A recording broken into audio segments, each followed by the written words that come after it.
बिस्मिल्लाहिर्रहमानिर्रहीम। अस्सलाम वालेकुम। आप देख रहे हैं अलिफ न्यूज़ और मैं हूं आपके साथ माजिद अली। शामिल करते हैं पाकिस्तान और दुनिया भर से ब्रेकिंग न्यूज़ हेडलाइंस। सऊदी वलीअहद और यूक्रेनी सदर की मुलाकात। अरब न्यूज़ की रिपोर्ट के मुताबिक सऊदी वलीअहद शहजादा मोहम्मद बिन सलमान और यूक्रेनी सदर व्लादिमीर ज़ेलेंस्की के दरमियान एक अहम मुलाकात हुई, जिसमें दोनों रहनुमाओं ने रूस यूक्रेन बहरान और खित्ते में अमन व इस्तेहकाम के हवाले से तबादला ख्याल किया। मुलाकात के दौरान शहजादा मोहम्मद बिन सलमान ने वाज़ह किया है कि सऊदी अरब यूक्रेन में जारी बहरान के पुरअमन हल के लिए आलमी बरादरी की तमाम मस्बत कोशिशों की हमायत करता है और किसी भी तस्फिये के लिए अपनी तामीरी किरदार अदा करने के लिए तैयार है। उन्होंने इस बात पर जोर दिया कि मुमलकत आलमी सतह पर क़याम अमन की हर मुमकिन हमायत करती है और तनाज़े के खात्मे के लिए सफारती कोशिशों को तरजीह देती है। यूक्रेनी सदर ज़ेलेंस्की ने भी सऊदी अरब के किरदार को सराहते हुए कहा कि खित्ते में अमन और इस्तेहकाम के क़याम के लिए सऊदी क़यादत की कोशिशें इंतहाई काबिल तहसीन हैं।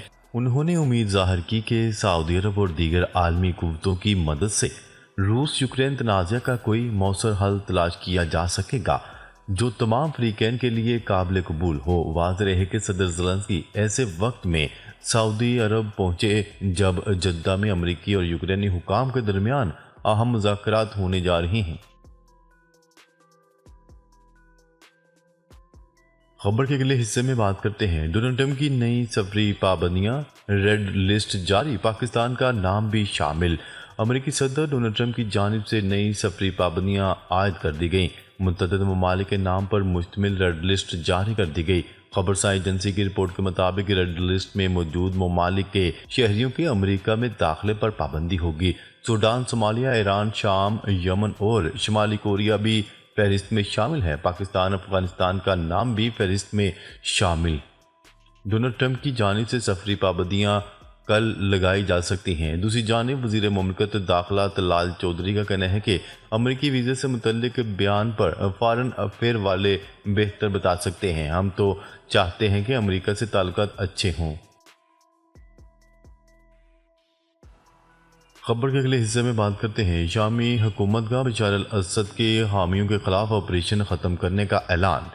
शाम की हुकूमत ने बड़े पैमाने पर हलाकतों के बाद मज़ूल सदर बशार अल असद के हामियों के खिलाफ फौजी ऑपरेशन ख़त्म करने का ऐलान कर दिया। गैर मुल्की खबरसार एजेंसी की रिपोर्ट के मुताबिक शामी वज़ारत दिफा ने गुज़िश्ता रोज़ मज़ूल सदर बशार अल असद की मलेशिया के खिलाफ ऑपरेशन मुकम्मल होने का ऐलान किया। तर्जमान वज़ारत दिफा ने बताया कि अहम सरकारी तनसीबात, अमारतों और मरकज़ी शाहराहों को बागियों के कब्ज़े से आज़ाद करवा लिया। मुल्क को दोबारा खाना जंगी की तरफ धकेला नहीं जाएगा। याद रहे कि शाम में सिक्योरिटी फोर्सेज और बशार अल असद के हामियों के दरमियान झड़पों में पिछले 4 रोज़ के दौरान 1300 से ज़ायद अफराद हलाक हुए। हलाक होने वालों में 231 सिक्योरिटी एहलकार और बशार अल असद के हामी 250 जंगजू भी शामिल हैं। खबर के अगले हिस्से में बात करते हैं यूक्रेनी सदर ज़ेलेंस्की ने तलख कलामी पर डोनाल्ड ट्रंप से माफ़ी मांग ली। यूक्रेन के सदर व्लादिमीर ज़ेलेंस्की के तलख कलामी पर अमेरिकी सदर डोनाल्ड ट्रंप से माफ़ी के हवाले से बड़ा दावा सामने आ गया। अमेरिकी सदर के खसूसी मंदूब स्टीव विक्टॉफ ने कहा है कि यूक्रेन के सदर ज़ेलेंस्की ने डोनाल्ड ट्रंप को खत भेजकर ओवल ऑफिस पर वाक़या पर माफ़ी मांग ली। रिपोर्ट के मुताबिक सदर ज़ेलेंस्की की जानिब से अमेरिकी सदर के नाम मुबैना इस खत के बाद ये भी बताया गया कि अमेरिकी सदर के खसूसी मंदूब स्टीव विक्टॉफ मास्को का दौरा करेंगे, जहां वो रूस के सदर व्लादिमीर पुतिन से मुलाकात करेंगे। वाज़ेह रहे गुज़िश्ता दिनों अमेरिकी सदर डोनाल्ड ट्रंप और यूक्रेनी सदर ज़ेलेंस्की में मुलाकात के दौरान तलख कलामी हुई थी, जिसके बाद डोनाल्ड ट्रंप ने यूक्रेनी सदर को व्हाइट हाउस से भेजकर कहा कि ज़ेलेंस्की अमन के लिए तैयार नहीं, जब वो अमन के लिए तैयार हो तो वापस आ सकते हैं। वाक़े के बाद अपने पहले बयान में ज़ेलेंस्की ने डोनाल्ड ट्रंप से माफ़ी मांगने से इनकार करते हुए कहा था कि व्हाइट हाउस में जो कुछ हुआ वो अच्छा नहीं हुआ। मुमकिन हो भी जाए तो व्हाइट हाउस वापस नहीं जाऊंगा। خبر کے اگلے حصے میں بات کرتے ہیں سعودی عرب اور قطر کی غزہ کی بجلی بند کرنے پر اسرائیل کی شدید مذمت۔ سعودی عرب اور قطر نے اسرائیل کی جانب سے غزہ کی بجلی بند کرنے کے فیصلے کی شدید مذمت کرتے ہوئے عالمی برادری سے فوری اقدام کرنے کا مطالبہ کر دیا۔ سعودی وزارت خارجہ نے اپنے بیان میں کہا کہ اسرائیلی قابض حکام کی جانب سے فلسطینی عوام پر اجتماعی سزا کا نفاذ قابل مذمت ہے اور اسے فوری طور پر روکا جانا چاہیے۔ قطری وزیر خارجہ کے بیان میں کہا گیا کہ غزہ کی بجلی کاٹنے کا اقدام بین الاقوامی انسانی حقوق کی کھلی خلاف ورزی ہے۔ بیان میں مزید کہا گیا کہ اسرائیل کا یہ اقدام ناقابل قبول ہے اور عالمی برادری کو چاہیے کہ فلسطینی عوام کے تحفظ کے لیے فوری کارروائی کرے۔ سعودی عرب نے عالمی برادری سے مطالبہ کیا کہ فلسطینیوں پر ہونے والے ظلم کے خلاف فوری اور مؤثر اقدام کیے جائیں۔ دوسری جانب قطر نے بھی کہا کہ بین الاقوامی برادری کو فلسطینی عوام کے لیے ضروری تحفظ فراہم کرنے کے لیے فوری اقدامات اٹھانے چاہیے۔ غزہ میں جاری فلسطینی مظالم پر عالمی رد عمل میں اضافہ ہو رہا ہے اور مختلف ممالک فلسطینی عوام پر ڈھائے جانے والے اسرائیلی مظالم کے خلاف آواز بلند کر رہے ہیں۔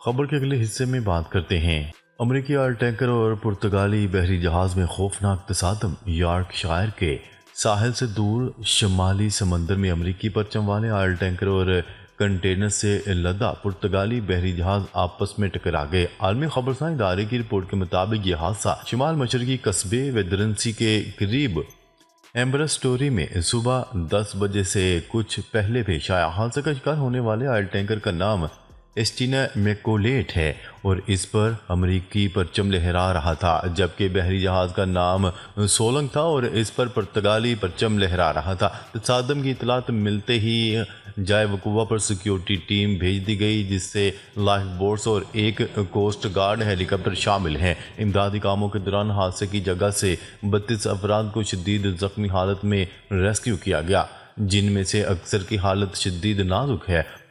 آئل ٹینکر کی ملکیت رکھنے والی کمپنی کا کہنا ہے کہ تمام عملہ محفوظ ہے، تاہم انہوں نے حادثے کی وجہ اور نوعیت پر تبصرے سے گریز کیا۔ بحری جہاز کی ملکیت رکھنے والے ادارے نے تاحال کوئی بیان جاری نہیں کیا۔ خبر کے اگلے حصے میں بات کرتے ہیں امید ہے روس کے خلاف پابندیاں سخت کرنے کی ضرورت نہیں پڑے گی۔ امریکہ نے بڑا پیغام جاری کر دیا۔ امریکی وزیر خارجہ مارکو روبیو نے کہا ہے کہ امریکہ کو امید ہے کہ اسے یوکرین تنازع کو حل کرنے میں مدد کے لیے روس کے خلاف عائد کردہ پابندیاں سخت کرنے کی ضرورت نہیں پڑے گی۔ روسی خبرساں ادارے کی رپورٹ کے مطابق انہوں نے کہا کہ یہ سب پر واضح ہونا چاہیے کہ امریکہ کے پاس روس کے خلاف سخت پابندیاں عائد کرنے کے آلات دستیاب ہیں، لیکن ہم امید کرتے ہیں کہ ایسا نہیں ہوگا۔ ہم جس چیز کی امید کر رہے ہیں وہ یہ ہے کہ دونوں فریقین کو یہ احساس ہے کہ یہ کوئی تنازع نہیں ہے جو فوجی طریقوں سے ختم ہو سکتا ہے، یہ صرف سفارتی طریقوں سے ہی ختم ہو سکتا ہے۔ خبر کے اگلے حصے میں بات کرتے ہیں شام کے لیے ہر قسم کی مدد جاری رکھیں گے۔ ترک صدر رجب طیب اردوان ترکی کے صدر رجب طیب اردوان نے کہا ہے کہ ان کا ملک شام کو ہر طرح کی مدد دینا جاری رکھے گا۔ انہوں نے اس امر کا اظہار پیر کے روز کیا اور اس کے ساتھ ہی شام کے شمالی علاقوں میں پرتشدد واقعات کی مذمت کی، اور یہ پرتشدد واقعات پچھلے کئی دنوں سے جاری ہیں۔ ترک صدر نے مزید کہا، ہم اپنے پڑوسی ملک شام کے لیے تمام ممکنہ امداد کا سلسلہ جاری رکھیں گے اور شام کے لیے علاقائی استحکام کے تحفظ کے لیے مدد کرتے رہیں گے تاکہ امن کا قیام ممکن ہو اور نسلی و فرقہ وارانہ اقلیتوں کا تحفظ ہو سکے۔ شام میں انسانی حقوق کی مانیٹرنگ کے لیے قائم آبزرویٹری کے پیر کے روز کے جاری کردہ اعداد و شمار کے مطابق حالیہ چند دنوں کے دوران 1068 شہری ہلاک ہو چکے ہیں۔ ان ہلاک ہونے والوں میں بڑی تعداد بشار الاسد کے قبیلے کے علویوں کی ہے۔ خیال ہے کہ بشار الاسد حکومت کو 8 دسمبر 2024 کو ہو چکے خاتمے کے بعد پہلی بار اس قدر وسیع پیمانے پر تشدد آمیز واقعات سامنے آئے ہیں۔ ہلاکتوں کے یہ واقعات شام کے شمالی علاقے میں پیش آئے ہیں۔ ناظرین، اب تک کے لیے اتنا ہی۔ مزید خبریں لے کر بہت جلد آپ کی خدمت میں حاضر ہوں گے۔ تب تک کے لیے اپنا خیال رکھیے گا۔ اللہ نگہبان۔